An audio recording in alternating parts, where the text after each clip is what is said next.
Subscribe now and press the bell icon. Never miss an update.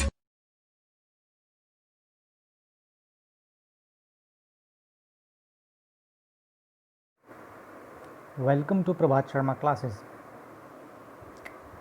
Students, मैं प्रभात शर्मा आपका स्वागत करता हूं। जैसे कि आजकल एग्ज़ाम्स का टाइम चल रहा है, बच्चे परेशान हैं, सर इतना सारा सिलेबस हो गया, कैसे कवर करें। तो आइए स्टूडेंट्स, आपके सामने दिखाई दे रहा है ये क्वार्टरली एग्ज़ाम रिवीजन, यानी कि अब सितंबर के लास्ट वीक में हमारे स्कूल्स के क्वार्टरली एग्ज़ाम्स होने वाले हैं। तो उसके लिए बच्चों पे बहुत सारा बर्डन रहता है, कैसे प्रिपेयर करें। तो अब हमें कुछ क्वेश्चंस देख लेते हैं। बच्चों को क्वेश्चंस ज़्यादा समझ में आते हैं, तो उस क्वेश्चन से ही हम कॉन्सेप्ट को समझा देंगे। तो सबसे पहला जो दे रखा है स्टूडेंट्स, यहाँ पर टिक द करेक्ट ऑप्शन दे रखा है। तो फर्स्ट क्वेश्चन आपका ये है, A part, which is the third nearest planet to the sun. कि अगर बोला जाए कि तीसरे नंबर का जो प्लैनेट है, सन के डिस्टेंस से जो तीसरे नंबर पे जो प्लैनेट आता है वो कौन सा है। तो आपके सामने तीन ऑप्शंस हैं। फर्स्ट है Mercury, second option is Venus and third option is Earth. यानी कि लाइन से ही लगे हुए हैं। हमारे सोलर सिस्टम में टोटल 8 प्लैनेट्स हैं। तो इसके हिसाब से देखा जाए तो सबसे पहले हमारा मरकरी आता है फर्स्ट नंबर पर, सेकंड नंबर पर हमारा वीनस आता है और थर्ड नंबर पर हमारा अर्थ आता है। तो इसमें पूछा गया है थर्ड नियरेस्ट प्लैनेट। तो students, the correct option is third. तो स्टूडेंट्स, आपका करेक्ट ऑप्शन अगर देखा जाए तो आपका earth is the right answer. B part, the pole star indicates the direction to the. Pole star जो है, जिसको ध्रुव तारा बोला जाता है, पोल स्टार को नॉर्थ स्टार भी बोला जाता है, जो कि नॉर्थ डायरेक्शन में निकलता है। तो इसका राइट ऑप्शन है हमारा first part, north. North is the answer. So north is the answer. Students, C part दिया हुआ है, the full form of BC. BC की फुल फॉर्म क्या होती है। जब हम हिस्ट्री पढ़ते हैं तो टाइम्स को हमने दो पार्ट में डिवाइड कर दिया है। पहला जो टाइम इसमें दिया गया है उसको हमने, जब जीसस क्राइस्ट जब पैदा हुए थे तो उस टाइम जो था वो ज़ीरो था। टाइम की जो वैल्यूएशन थी वो ज़ीरो थी। तो जीसस क्राइस्ट से पहले का टाइम जो है वो बिफोर क्राइस्ट बोला जाता है, और जीसस क्राइस्ट के बाद का टाइम एंडो डोमिनी बोला जाता है। और आफ्टर क्राइस्ट कुछ होता ही नहीं है। तो यानी कि पहले का टाइम हमें बताना है। इसमें बी का मतलब बिफोर और सी का मतलब क्राइस्ट। तो बी सी की फुल फॉर्म हुई हमारी before Christ. Students, D part देखते हैं, people in Ladakh produce. Ladakh में लोग क्या पैदा करते थे, leather, pashmina and third option is cutlery. Students, Ladakh जो है सबसे ड्राइएस्ट प्लेस है, सबसे कोल्डेस्ट प्लेस है, सूखी, वहाँ पे कोई पानी इतना ज़्यादा नहीं मिलता। हम कह सकते हैं कि कोल्ड डेजर्ट भी बोला जाता है उसको। और सबसे ऊंचाई पर है वो, सबसे ऊंचाई पर पहाड़ों की रेंज में है वो। तो वहाँ पर लोग, ठंड ज़्यादा पड़ती है तो पश्मीना शॉल्स का प्रोडक्शन करते हैं लोग। तो वहाँ पर जो पश्मीना एक कैटेगरी होती है, एक स्पीशीज़ होती है बकरी की, भेड़ की, उस भेड़ जो पश्मीना भेड़ जो, उससे हम पश्मीना निकालते हैं। जो वूल जो निकलती है, उसी वूल से हमारी पश्मीना शॉल बनाई जाती है। तो लद्दाख में लोग पश्मीना प्रोड्यूस करते थे। तो the right option is pashmina. A part देखते हैं students, the value of prime meridian is. Prime meridian की वैल्यू क्या है। स्टूडेंट्स, जब हमारा सर्कल जो है वो हमारे बीच का जो पॉइंट होता है वो बिल्कुल ज़ीरो से लाइन जा रही होती है, 0 डिग्री, क्योंकि 90 इस तरफ होगा, 90 इस तरफ होगा, टोटल मिला के हमारा 180 डिग्री को टच करता है हमारा। तो यहाँ पर जो है 0 डिग्री बीच का जो पार्ट होता है उसको प्राइम मेरिडियन बोला जाता है। प्राइम मेरिडियन जो है, अगर हम देखें तो प्राइम मेरिडियन में जो हमारा, जहाँ पे उस जगह होती है जहाँ पे हमारे ब्रिटिश रॉयल ऑब्जर्वेटरी है, यानी कि एक ऐसी लैब है, उसी जगह को हमने प्राइम मेरिडियन नाम दिया गया, वहीं से ही हमने 0 डिग्री टाइम की वैल्यूएशन करना स्टार्ट की है। वेस्टर्न कंट्रीज़ जो हुए उस ब्रिटिश जगह से, लंदन से वेस्टर्न कंट्रीज़ हुए, उस जगह पे जो टाइम है वो पीछे चलता है, यानी कि उस तरफ रात के 12 बज रहे होंगे। और अगर हम ईस्टर्न कंट्रीज़ की बात करें, लंदन से राइट साइड में जो ईस्टर्न कंट्रीज़ हैं वहाँ पे टाइम ज़्यादा आगे दौड़ता है। तो 0 डिग्री एक ऐसा टाइम जहाँ पर बिल्कुल टाइम 0 रहता है वैल्यूएशन, तो उस टाइम को, उस प्राइम मेरिडियन, उस जगह को यहाँ पे 0 डिग्री के नाम से डिनोट किया जाता है। स्टूडेंट्स, नेक्स्ट एफ पार्ट हम देखते हैं। The frigid zone lies near. Frigid zone हमने पढ़ा है, हमारे 3 तरह के हीट जोन्स होते हैं। सबसे पहला जोन जो हम पढ़ते हैं टोरिड जोन, जहाँ पर सन की डायरेक्ट रेज गिरती हैं, वहाँ पे गर्मी जाहिर सी बात है ज़्यादा होगी। जहाँ पे सन की डायरेक्ट रेज पड़ती हैं, ज़्यादा लाइट आती है, तो वहाँ पे ज़्यादा रेज होंगी, ठीक। और दूसरा जो हमने जोन पढ़ा था वो हमने मॉडरेट जोन पढ़ा था। मॉडरेट जोन का मतलब ये हुआ कि जहाँ पे टेम्परेचर जो है वो मॉडरेट होता है, यानी कि मीडियम टेम्परेचर होता है, ना ज़्यादा गर्मी ना ज़्यादा सर्दी। और लास्ट जो हमने पढ़ा है वो फ्रिजिड जोन पढ़ा है, जो पोल का जो एरिया होता है, क्योंकि हमारे 2 पोल्स हैं, नॉर्थ पोल और साउथ पोल। तो नॉर्थ पोल और साउथ पोल वाले एरिया में ज़्यादा ठंड पड़ती है, ना के बराबर वहाँ पे लाइट जाती है सूरज की, तो उनको लाइट्स को ज़्यादा डिस्टेंस कवर करना पड़ता है, तो वहाँ पे ना के बराबर लाइट पड़ती है नाम मात्र के लिए, तो वहाँ पे बर्फ़ वाला एरिया है। तो फ्रिजिड जोन जो है वो पोल्स के पास आता है। तो स्टूडेंट्स, फ्रिजिड जोन जो है, तो राइट ऑप्शन है इसका फर्स्ट, पोल्स।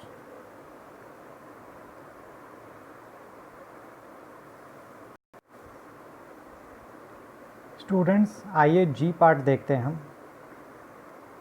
जी पार्ट दे रखा है, who was the chairman of draft committees of the constituent assembly. जब हमारा कॉन्स्टिट्यूशन बन रहा था तो उसके मेन हेड थे। अब वो मेन हेड का नाम ही बताना है, जिनको चेयरमैन बोला जाता है।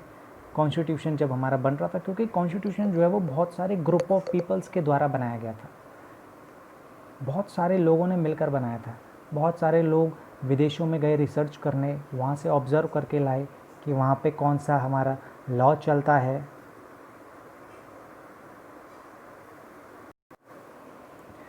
कौन सा लॉ चलता है। वहाँ से जो भी अच्छी अच्छी चीज़ें हैं वो सारे अपने साथ बटोर कर लाए, लेके आए, और वही सारी चीज़ें उन्होंने कॉन्स्टिट्यूशन में डाल दी। तो उनको लीड करने वाले कौन थे, उनके मेन हेड कौन थे, लीडर कौन थे। तो यहाँ पे कुछ ऑप्शंस दे रखे हैं। सबसे पहला ऑप्शन दिया हुआ इसमें doctor Bhimrao Ambedkar. Second option is Jawaharlal Nehru. And student, the third option is Mahatma Gandhi. ऐसा माना जाता है, कहा जाता है कि डॉक्टर भीमराव अंबेडकर जो थे, लीडर थे कॉन्स्टिट्यूएंसी असेंबली के, उन्होंने बहुत बड़ा रोल प्ले किया था कॉन्स्टिट्यूशन को बनाने में, क्योंकि उनके अंडर ही सारे नेता काम कर रहे थे, सारे लीडर्स उन्हीं के अंडर में काम कर रहे थे, वो उनके मेन हेड थे, मेन चेयरमैन थे। तो students, the right option is doctor Bhimrao Ambedkar. H part देखते हैं student. The constitutional term for Dalits. दलित लोगों के लिए एक ऐसा शब्द यूज़ किया गया है, आइए वो कौन सा शब्द है। तो स्टूडेंट, फर्स्ट ऑप्शन दिया हुआ है इसमें एससी, जिसको हम शेड्यूल कास्ट बोलते हैं। सेकंड ऑप्शन इज़ ओबीसी, जिसको हम अदर बैकवर्ड क्लासेस बोलते हैं। और third answer is general.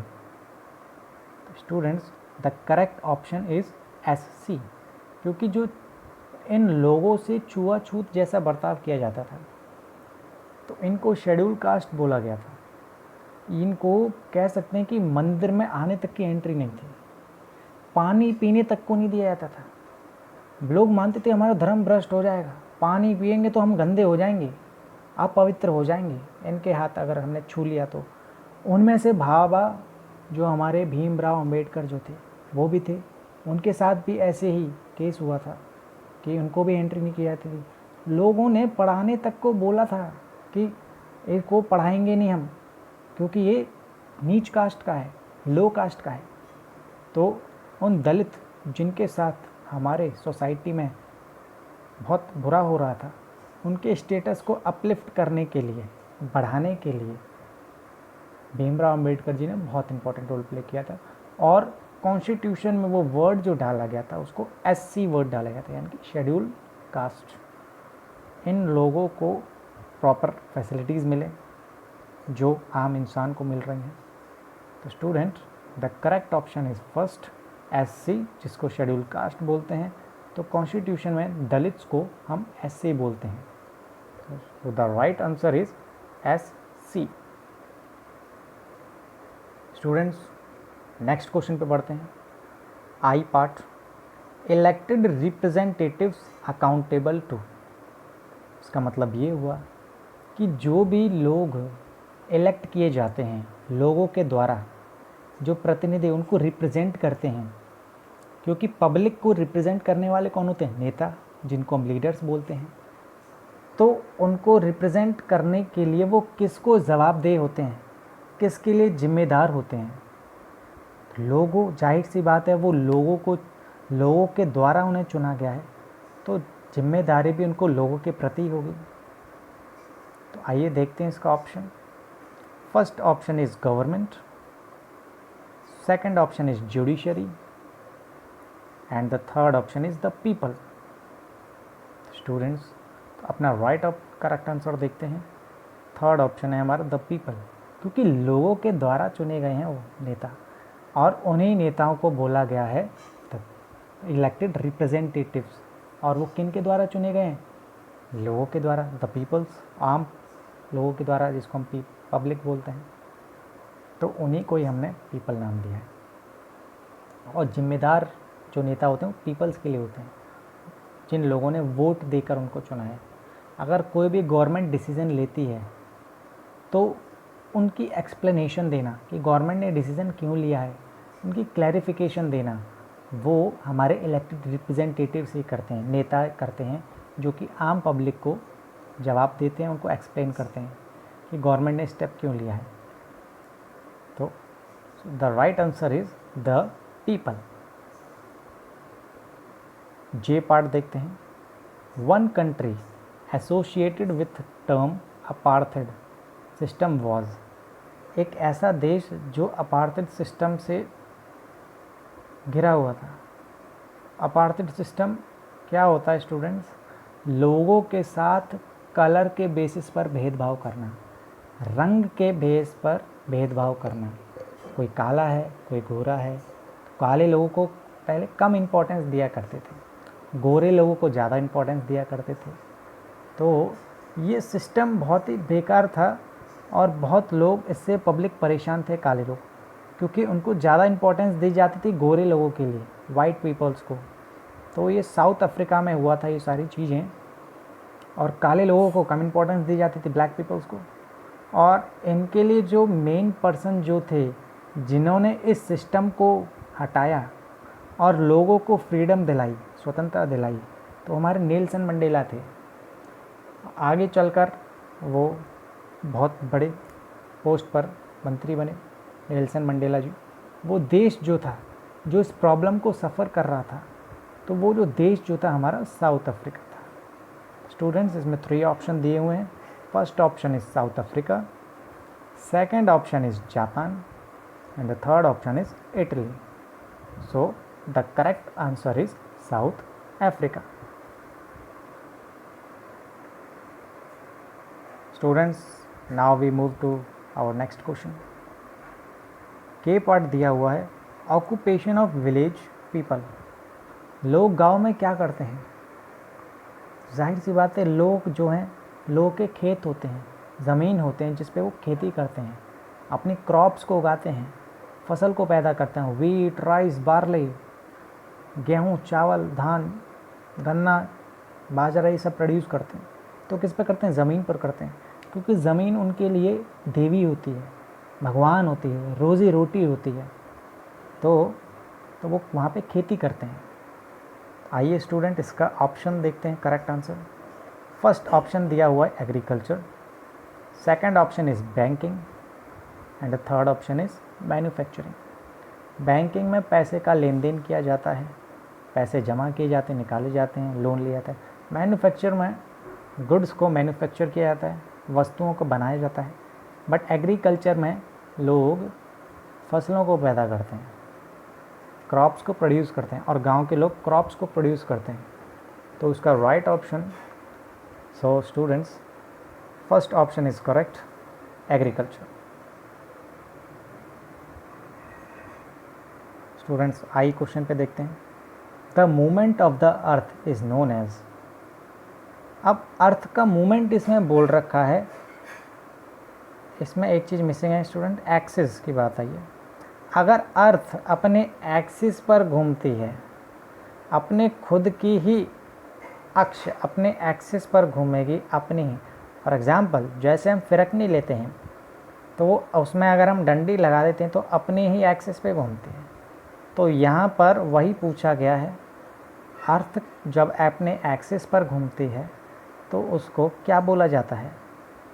First option है rotation, second option is revolution and third option is inclination.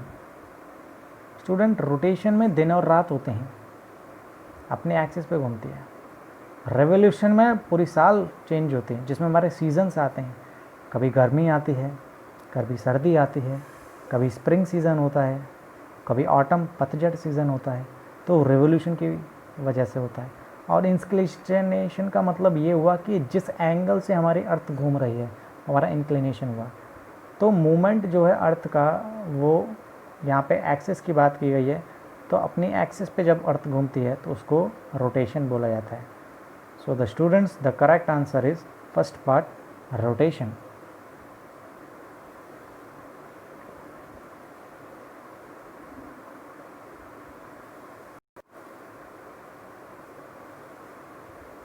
Now students we are moving forward to our next question. M part को ज़रा पढ़ते हैं। The political party that support Dalits and a national political party. एक ऐसी political party जो कि दलित लोग, जो हमारे लो कास्ट के पीपल्स हैं, SC STs, इनको सपोर्ट करती है, ठीक। और वो एक नेशनल पार्टी, यानी कि राष्ट्र के लेवल पर, देश के लेवल पर, कंट्री लेवल पर भी एक पार्टी बनी हुई है, पॉलिटिकल पार्टी। आइए वो कौन सी पार्टी है। First option is Bahujan Samaj party, जिसको BSP बोला जाता है। इनके जो मेन लीडर हैं वो मायावती हैं, ठीक। सेकंड ऑप्शन समाजवादी पार्टी, जिनके मेन लीडर जो है मुलायम सिंह यादव जी हैं, नेताजी जिनको बोला जाता है। आज के टाइम पर उनके बेटे ही सत्ता को संभाल रहे हैं, अखिलेश यादव। और थर्ड ऑप्शन इसमें दिया हुआ है भारतीय जनता पार्टी, जिनके मेन लीडर अमित शाह हैं, वो पार्टी को संभाल रहे हैं। बहुजन समाज पार्टी जो है वो लो कास्ट के पीपल्स को सपोर्ट करती है, वोट बैंक उसकी लो कास्ट पीपल ही है। लोगों से वोट वो लो कास्ट के पीपल से ज़्यादा वसूलती है। समाजवादी पार्टी मुसलमानों पे ज़्यादा करती है, यादवों पे ज़्यादा वो करती है। और बहुजन समाज जनता पार्टी, वो भारतीय जनता पार्टी जो है धर्म हिंदू को ज़्यादा प्रमोट करती है, हिंदू रिलीजन को।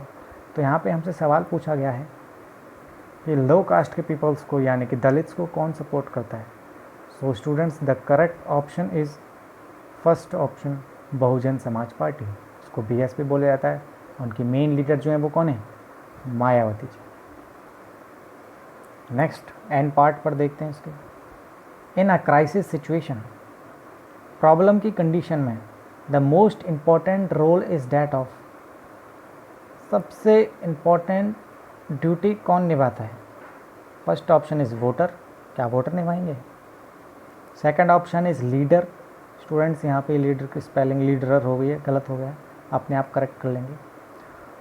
क्या नेता लोग निभाते हैं। The third option is people of the country, यानी कि वही वहाँ के लोग। तो स्टूडेंट्स आइए इसका आंसर देखते हैं। लीडर जो हैं, क्योंकि वो पब्लिक के रिप्रेजेंटेटिव होते हैं, लोगों के प्रति जिम्मेदार होते हैं और लोगों को उन्हें हर तरीके की ड्यूटी होती है अपने एरिया को कैसे देखभाल करनी है, कैसे कंट्रोल करना है, कैसे डेवलपमेंट देखना है, और अगर कोई बुरी परिस्थिति आ जाती है, सिचुएशन आ जाती है, तो उसको कैसे कंट्रोल करना है। तो वो मेन ड्यूटी जो होती है वो लीडर की होती है। तो students the correct option is second, the leader.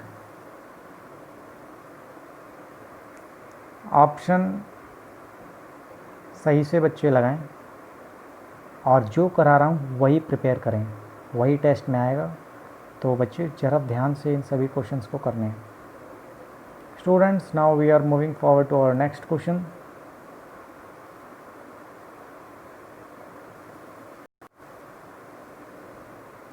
O part की तरफ मूव करते हैं। Under British monarchy the right to government rests with. British यानी कि जो ब्रिटेन देश जो है उसमें राजा सिस्टम चलता है। राजा रानी, किसी जगह की रानी की ज़्यादा चलती है जहाँ पे रानी थी, कहीं पे राजा की चलती है। ब्रिटिश हुआ, ब्रिटेन हुआ, नेपाल हुआ, भूटान हुआ, यहाँ पे डेमोक्रेसी नहीं चलती है, यहाँ पे मोनार्की सिस्टम चलती है, मोनार्कल गवर्नमेंट। तो वहाँ पे डिसीज़न लेने का जो मेन, वहाँ की जो सरकार जो चलाती है, जो सरकार चलती है, वो किसके हाथों में सरकार होती है, ये क्वेश्चन पूछा गया है। किसको डिसीज़न लेने का पूरा राइट है, किसको अधिकार है। तो फर्स्ट ऑप्शन देखते हैं, the queen. Second option is the voters and third option is all of the above. Voters जो वहाँ के लोग वोट देते हैं, अब वोट देंगे ही नहीं पहली बात, क्योंकि वोट डेमोक्रेसी में दिए जाते हैं। यहाँ पे किंग क्वीन है, तो क्वीन को तो कोई चुनने की ज़रूरत नहीं पड़ती क्योंकि खुद ही वो महारानी है। तो यहाँ पे या तो क्वीन का ऑप्शन हुआ, किंग का, या फिर क्वीन का होगा। स्टूडेंट्स आपको देख के लगाना है। So the right answer is the queen. रानी की ब्रिटिश में चलती है, रानी हमने पढ़ी हुई हैं, क्वीन एलिजाबेथ, तो वहाँ की रानियाँ हैं जो कि उनके हाथ में पूरी गवर्नमेंट है, पूरा देश है, चलता है। So the right option is the queen. Okay students, आज हमने MCQs के क्वेश्चन प्रैक्टिस किए हैं। अपनी नेक्स्ट क्लास में हम फिलिंग द ब्लैंक्स करेंगे, जैसे कि आपके सामने दिखाई दे रहे हैं। स्टूडेंट्स वीडियो अच्छी लगी हो तो लाइक एंड सब्सक्राइब करना ना भूलें। Okay, thank you class, stay home, stay safe.